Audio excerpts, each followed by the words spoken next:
By all accounts, Algeria remains one of South Africa's key partners in Africa. As you know, that you look at their foreign policies and many other areas really globally where they share the values, whether it's human rights, democracy, and many other issues as well. So it's dating back to the days of fighting against apartheid, the contacts with the liberation movements where Nelson Mandela received the military training in Algeria. But joining us now is the ambassador here in South Africa from Algeria, Ambassador Maandi. So once again, sir, thank you so much indeed for your time. Thank you. Thank you. Lovely. Thank you so much. Fantastic, Ambassador. Looking at this very important relationship between South Africa and Algeria, tell us about the importance of the bilateral relations between these two countries. Thank you. Thank you so much for this very pertinent question. As you know, relations between Algeria and South Africa are fraternal, solid and privileged. They date back to the beginning of the 60s when leadership of the ANC decided to interact with the Algerian liberation struggle leaders, and the late Nelson Mandela visited the National Liberation Army. So our relations are historical, cemented during the period of the struggle for liberation against colonialism and apartheid. We share the same desire to enhance our nation's development and construction and to ensure the sustainable well-being and prosperity of our peoples.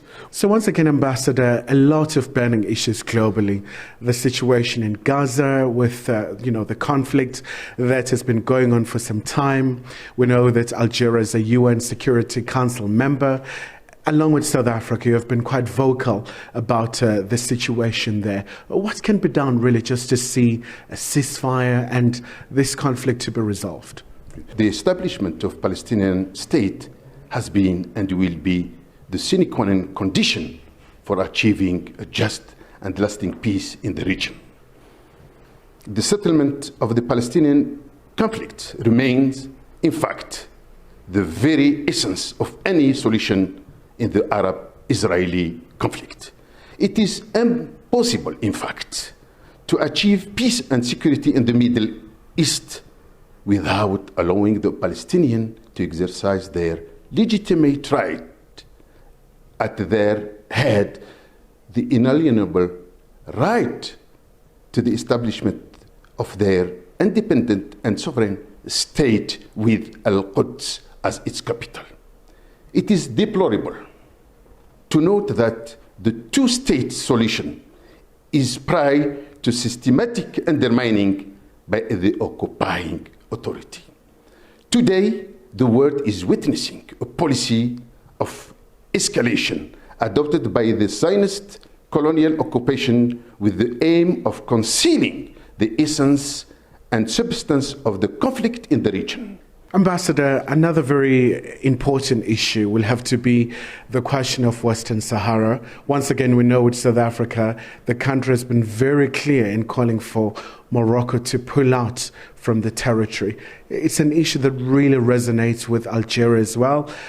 What should be the way forward in making sure that there is self-determination there? Thank you. Regarding the issue of Western Sahara, it must be recalled that it is a question of decolonization that the United Nations strongly defends and supports.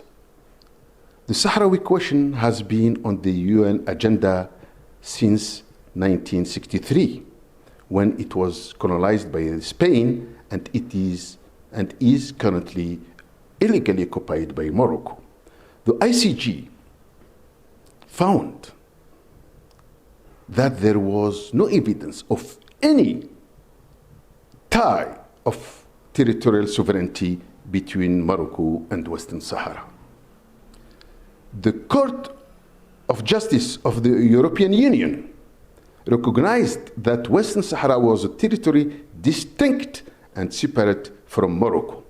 The African Court of Justice and Human Rights in Arusha ruled in favor of the right of the Sahrawi people to self-determination. In other words, Western Sahara has never been a Moroccan territory as history and geography attest. No one, therefore, can change the legal and political nature of the Western Sahara issue.